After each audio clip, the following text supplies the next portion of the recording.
Ever feel like your Google Drive is getting cluttered with files that aren't yours? Today, I'm going to show you exactly how to delete shared files from Google Drive in 2025 so you can keep your digital space clean and organized. Start by opening your browser and going to drive.google.com. Once you're logged in, you'll see the main Google Drive interface.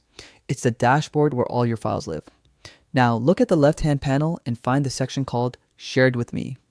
This is where all the files and folders others have shared with you appear. Over time, this section can get crowded with files you no longer need. Take a moment to scroll through and identify which files are important and which are ready to go. When you spot a file you want to remove, click on it to select it. You'll know it's selected when it's highlighted.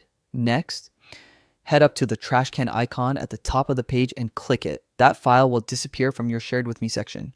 Don't worry, this doesn't delete it from the owner's drive, it just removes it from your view. If you want to make sure it's gone for good, open your drive's trash folder and permanently delete the file.